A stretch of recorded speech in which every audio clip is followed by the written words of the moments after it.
Bien, pues si os parece vamos a empezar ya con la primera ponencia. El doctor Calleja se queda aquí sentado porque es el primero en inaugurar las sesiones. Nos va a presentar esta sesión titulada Una visión histórica del ictus. Creo que casi todos conocéis al doctor Sergio Calleja. Es obviamente un neurólogo especialista en ictus, es doctor en medicina, es el actual jefe de sección de la unidad de ictus de Luca y lleva muchísimos años trabajando en esta comunidad por coordinar y mantener una buena asistencia a los pacientes con ictus en nuestra región. Es el coordinador del programa clave de atención interdisciplinar ictus del Principado de Asturias, es experto en neurosonología, no estuvo solamente en Asturias, sino también tuvo una estancia en Estados Unidos bajo la dirección del doctor Alexandrov y es autor de numerosas publicaciones y de trabajos de investigación. Es además el doctor Calleja muy conocido por sus labores fuera del hospital y hace una extensa labor de divulgación a nivel de los ayuntamientos y a nivel de la sociedad. Así que creo que su charla es una gran manera de inaugurar estas jornadas. Gracias, Sergio.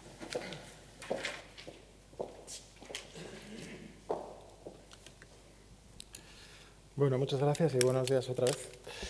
La verdad que resulta un poco raro hablar de una visión histórica del ictus y solamente tengo 25 minutos para resumir 2.500 años, así que voy a ir un poco rápido. Mirad, en los historiadores hay un cierto consenso en considerar que hay dos eras principales en la consideración histórica de la enfermedad en general y del ictus en particular. Hay una primera era que se inicia en la noche de los tiempos y que termina más o menos en el siglo XIX, que es la era precientífica. Es la era en la que los historiadores hablan de que nos aproximábamos a un objeto extraño. ¿A qué se refieren con eso? Pues se refieren en primer lugar a que es una aproximación que va a tener lugar de una manera muy esporádica. Vamos a encontrar documentos históricos aquí y allá y no vamos a tener una sistematización longitudinal de los conocimientos. Esos conocimientos de esa época están teñidos fundamentalmente por el mito, por la religión y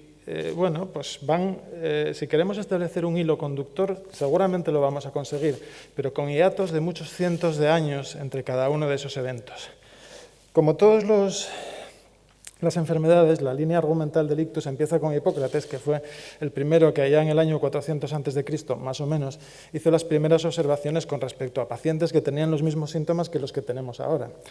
Fue unos 100 años después cuando la escuela de anatomistas de Alejandría describió por primera vez de una manera un poco tosca, como podéis imaginar, y a través del estudio de cadáveres, la anatomía del cerebro humano. Pero pasaron prácticamente 1000 años antes de que se empezara otra vez a hacer disecciones de cadáveres y de que Vesalio, en su obra monumental, describiera de una manera mucho más detallada los detalles morfológicos de los vasos cerebrales.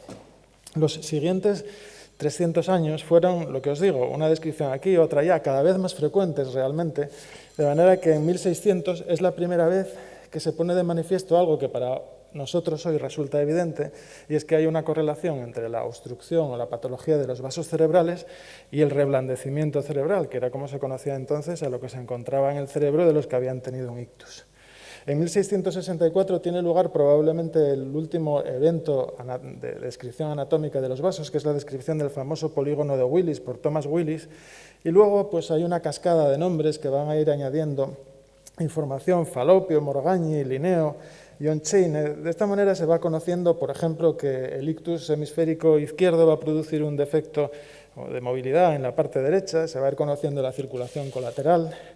Como os digo, son todos datos que se van añadiendo poco a poco y van configurando un cuerpo de conocimientos precario, y así va a ser como llegamos a principios del siglo XIX, y con ello vamos a llegar a lo que se llama la era científica de la medicina. Se dice, o dicen algunos historiadores, que este libro de Boschu, Proposiciones sobre la apoplejía, es el primer libro que inaugura la etapa científica del conocimiento de esta enfermedad. En 1846, Rudolf Virchow había dicho que había una entidad que se llamaba la trombosis cerebral y que existía el embolismo y que todo eso iba a dar lugar a la obstrucción de los vasos cerebrales e iba a producir los ictus. En esa época, el trabajo de la Escuela Anatomoclínica de París va a impulsar de una manera muy clara la línea de conocimiento. La gente de París, los neurólogos de París, son capaces de estudiar de una manera sistemática lo que ocurre clínicamente a los pacientes y compararlo después con lo que hay en los cerebros una vez que esos pacientes fallecen y se puede llevar a cabo un estudio anatomopatológico de los mismos. Entre 1850 y 1930 va a ir perfeccionándose de manera prácticamente ya completa el conocimiento de la anatomía vascular cerebral y esto que os digo de las correlaciones anatomoclínicas. Y entre 1920 y 1970, poco a poco se va a ir conociendo la fisiopatología tal como la tenemos hoy.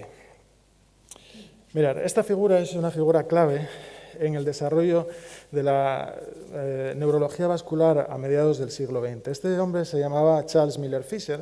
Charles Miller Fisher era un anatomopatólogo de origen canadiense que posteriormente empezó a hacer clínica en el Hospital General de Massachusetts y a través de la disección de más de 1000 cerebros estableció definitivamente una serie de correlaciones clínico-patológicas que nos llevaron a tener los mismos conocimientos que aplicamos hoy.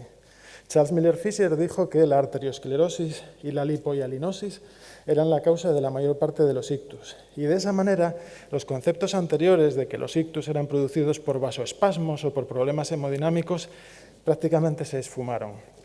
¿Por qué se creía entonces que los ictus eran consecuencia de vasoespasmos? Pues porque la gente veía que los pacientes tenían un ictus y se morían 2 o 3 años después, miraban si sus vasos estaban cerrados y no estaban cerrados. Por eso se interpretaba que eran procesos de espasmo los que conducían al ictus. En realidad lo que había ocurrido era que la trombosis se había producido una disolución espontánea del coágulo y 2 o 3 años después, lógicamente, ya no había nada. La consideración de la trombosis como una causa principal del ictus condujo a la utilización de la heparina como tratamiento principal de esta entidad a lo largo de todos esos años. La heparina fue el tratamiento principal de los ictus agudos durante las décadas de los 60 y de los 70 y hasta 1997 o 98 no quedó en el olvido prácticamente tras la publicación de un par de ensayos, el ensayo TOAST y el IST, que demostraron su ineficacia. De manera paralela, los años 70 a 90 conocieron los principales avances de la prevención secundaria que hoy tenemos en cuenta y aplicamos. Se introdujo entonces la aspirina, el dipiridamol, que aquí no se usa mucho, pero que en Estados Unidos sigue siendo una base de la prevención secundaria, fundamentalmente. Se empezó a utilizar la ticlopidina, que algunos recordaréis, y que se quedó obsoleta cuando el clopidogrel la vino a sustituir. Y se publicaron en los años 90 los ensayos que demostraron que la endarterectomía carotídea era una técnica que podía ser muy útil en la prevención secundaria de los ictus producidos por estenosis de la arteria carótida.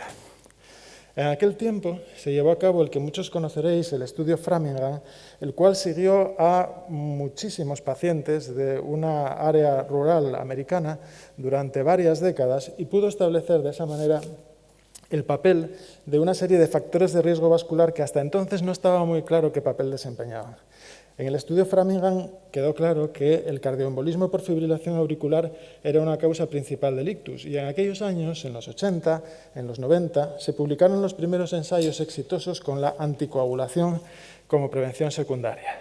Como veis, todo era prevención, primaria, secundaria, pero nada se sabía acerca de cómo podíamos ayudar al paciente en el que el ictus ya se había producido o se estaba produciendo en aquel momento. De manera que hay un momento clave, que lo podemos ubicar incluso en un día concreto, que fue el 14 de diciembre de 1995, cuando este hombre que veis aquí, que se llama James Grota, y que es un neurólogo de la Universidad de Texas, se presentó delante de la prensa y les dijo: hasta hoy el ictus era una enfermedad intratable. Él está muy orgulloso porque fue portada del New York Times con aquello, también fue portada del New England, porque lo que estaba presentando era un estudio que se llamaba el estudio NIMS y que fue el que demostró por primera vez en la historia que había una medicina, el RTPA, que seguimos utilizando ahora, que aplicado en la fase aguda de los ictus, en las 3 primeras horas de evolución, era capaz de disolver eficazmente los trombos y, por tanto, de dar la vuelta a la historia natural de una enfermedad que hasta entonces no se podía cambiar. Como decía antes Elena, yo tuve la oportunidad de trabajar con él durante unos meses. Esta foto está hecha en el año 2002. Está hecha 7 años después de que él se presentara delante de la prensa y dijera todo aquello. Este es James Grota y esta otra persona que veis aquí se llama Frank Yatsu. Entonces, son como, el neurólogo vascular antiguo y el neurólogo vascular moderno. Fran Yatsu era como una enciclopedia y, de hecho, él promovía y editaba el libro más famoso que todos utilizábamos para aprender qué eran los ictus. Era un hombre que estaba anclado en la neurología general y que se dedicaba de manera parcial a la neurología vascular. A partir de Grota esto cambia. Entonces, el neurólogo vascular pasa a tener en la cabeza y también en la camiseta, porque debajo del traje llevaba una camiseta que ponía tiempos cerebro, Grota, y pasa a tener eso en la cabeza. Y entonces pasa a ser una persona que se dedica de una manera primordial al tratamiento de los ictus agudos y que tiene como fin fundamental evitar la degradación de los cerebros como consecuencia de la obstrucción trombótica. Tengo que decir, y esto siempre conviene recordarlo, que el camino de la neurología en pos de un tratamiento eficaz fibrinolítico de los ictus va después del que recorrieron unos años antes los cardiólogos. Los cardiólogos habían hecho el camino en los años 80 y principios de los 90. Los neurólogos llegaron a partir de mediados de los 90. La situación era en parte similar, porque en realidad estábamos combatiendo una enfermedad muy similar, una trombosis y una obstrucción arterial, pero los órganos que estábamos atendiendo eran distintos. El cerebro sangraba, el cerebro tenía dificultades, tenía edema, tenía problemas en el momento en que se producía la recanalización en algunos casos. En el corazón eso era mucho menos probable y esto dio lugar a que se publicaran muchos ensayos que fueron ineficaces. De hecho, la primera vez que se utilizó la fibrinolisis en el ictus agudo fue en el año 1958. Ahí está la primera descripción y fue un tratamiento que se utilizó durante unos pocos años y se abandonó por la consideración de que comportaba un riesgo inaceptable de infartos hemorrágicos. A partir de ahí hubo, como os digo, muchos intentos con diferentes moléculas en diferentes tiempos de ventana terapéutica, hasta que en el año 95 se produjo el evento que os acabo de contar, que fue la publicación de este ensayo, que concluyó que la utilización del RTPA en una dosis determinada y un intervalo temporal de 3 horas con unos criterios de inclusión muy específicos era capaz de mejorar significativamente la evolución de los pacientes y, como os digo, de cambiar la historia natural de la enfermedad. Esto pues, fue el pistoletazo de salida de la que realmente consideraremos la nueva era del tratamiento de todo esto. Esto no estuvo exento de críticas y, por ejemplo, uno de los neurólogos vasculares más influyentes de aquellos años publicó una serie de peros al ensayo, peros que hicieron que se considerara que había pues, gente que estaba a favor y que estaba en contra. No era así realmente. Todos los peros que puso el doctor Kaplan, que es este que estáis viendo aquí, posibilitaron que se hicieran estudios específicos con el fin de hacer el tratamiento más seguro, de buscar tratamientos nuevos y más eficaces para combatir los infartos cerebrales más grandes. De esa manera se siguieron haciendo ensayos que permitieron avanzar, aumentar los tiempos de ventana terapéutica, hacer que se pudiera tratar a gente de más edad, porque al principio solo tratábamos a gente de menos de 80 años, y hubo una búsqueda en la investigación básica en pos de moléculas que tuvieran mayor afinidad por la fibrina y que por tanto fueran también mejores. Muchas de ellas fracasaron, pero ahora estamos en un momento en el que estamos a punto de ver cómo la tenecteplasa va a tomar el lugar posiblemente del RTPA, y ya lo está tomando en algunos centros y hay estudios que avalan su uso y que van a permitir pues, probablemente un tratamiento más seguro y seguramente también más eficaz. Paralelamente, no todo era el tratamiento fibrinolítico. Paralelamente se introducen las unidades de ictus. Las unidades de ictus se introducirán a partir de finales de los años 70, 80, 90 hasta ahora. ¿Qué son las unidades de ictus? Todos lo conocéis en esta época. Son espacios del hospital donde se lleva a cabo un cuidado mucho más estricto de los pacientes que tienen esta enfermedad, teniendo en cuenta que son pacientes que en la fase aguda están influidos por multitud de variables hemodinámicas y de todo tipo que si controlamos adecuadamente vamos a poder hacer que la evolución sea óptima. La unidad de ictus tiene su razón de ser por los equipos de enfermería bien entrenados con unos protocolos adecuados que permiten minimizar las complicaciones y atender a las complicaciones precozmente cuando se producen, de manera que una unidad de ictus puede mejorar el pronóstico de los pacientes que ingresan en ella de una manera tan importante, pues casi como el propio tratamiento fibrinolítico. Evidentemente, el tratamiento fibrinolítico mejora la evolución de los pacientes, pero no es, como decía Kaplan, no es una panacea. El tejido cerebral de los pacientes se va deteriorando a medida que avanza el tiempo y no somos capaces de llevar a cabo una recanalización exitosa de la arteria obstruida. De manera que se han puesto en marcha multitud de estudios de investigación que tienen como fin la neuroprotección. Multitud de estudios que han sido favorables en ratones o en animales de experimentación, pero que hasta el momento no hemos sido capaces de trasladar eficazmente a los humanos. Probablemente en un futuro veamos cómo esto empieza a funcionar. Los últimos años hemos sido testigos privilegiados de la introducción de los tratamientos endovasculares. Los tratamientos endovasculares pues, no dejan de ser también pues, seguir la senda de la cardiología. La cardiología hace tratamientos endovasculares, ¿podríamos hacerlos nosotros? Pues posiblemente sí. Desde finales de los 90 existen intentos de llevar a cabo tratamientos que consisten en la introducción de un catéter en el sistema arterial y en la extracción del coágulo de manera directa. Esto, desde el punto de vista teórico, debía ser muy bueno, porque conseguiría sacar trombos mucho más grandes, en los que la fibrinólisis probablemente es muy poco eficaz, utilizando ningún fármaco, con lo cual posiblemente tendríamos menos efectos secundarios hemorrágicos. Esta lógica hizo que se empezaran a utilizar estos procedimientos, pero durante los primeros años los ensayos que se hicieron no fueron exitosos. De hecho, en el 2013 hubo una especie de jarro de agua fría cuando se publicaron 3 ensayos que fracasaron. Fracasaron porque los criterios temporales de inclusión no eran adecuados. Sin embargo, en el 2015 hubo una explosión de alegría, en realidad, cuando se publicaron de manera simultánea 5 ensayos que demostraron que utilizando unos protocolos de imagen adecuados, el pronóstico de los pacientes tratados con tratamientos endovasculares mejoraba de manera significativa.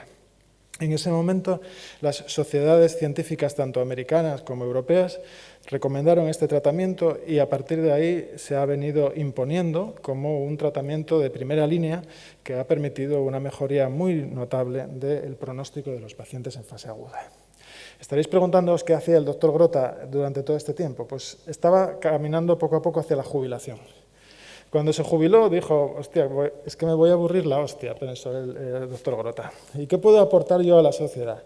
Pues voy a aportar un estudio nuevo. Y entonces lo que hizo fue ser uno de los adalides de la introducción de algo que se está extendiendo en estos momentos por el mundo, que son las unidades móviles de ictus.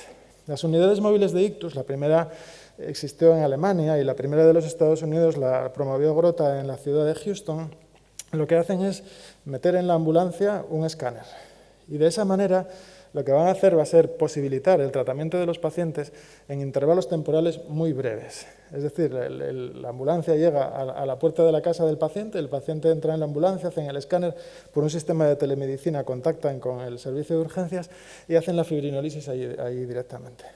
Hace 2 meses se publicó el primer ensayo que fue promovido por el doctor Grota y en ese ensayo se demostró una mejoría muy notable de los pacientes que eran tratados con este sistema con respecto a los que se trataban con el sistema tradicional. ¿Cuál era la diferencia? Pues había un montón de pacientes que se podían tratar en la primera hora de evolución, lo cual era prácticamente imposible cuando había que llevar al paciente a urgencias y hacer todo el sistema tradicional. Bueno, como tengo todavía 7 minutos, pues os voy a decir cómo fue nuestra microhistoria. La microhistoria nuestra empezó en el año 2002. En el año 2002 empezamos a utilizar el tratamiento fibrinolítico intravenoso con un protocolo de uso compasivo y solamente en el área 4, aquí donde estamos. En aquel tiempo la Unión Europea o la Agencia Europea del Medicamento no había admitido todavía el tratamiento fibrinolítico, por eso utilizábamos un protocolo de uso compasivo. La admisión del tratamiento tardó todavía unos años y en el 2005 empezamos a incluir a nuestros pacientes en un protocolo europeo que forzó la propia Agencia Europea del Medicamento para ver si en la vida real el tratamiento podía ser tan eficaz como habían dicho los estudios americanos de Grota y compañía. Aquí en la región pusimos en marcha, en el 2005, la Consejería puso en marcha los PECAIs, los Programas Claves de Atención Interdisciplinar. Y en el contexto del PECAI fuimos capaces por primera vez de ofertar el tratamiento fibrinolítico a todo el ámbito de la región.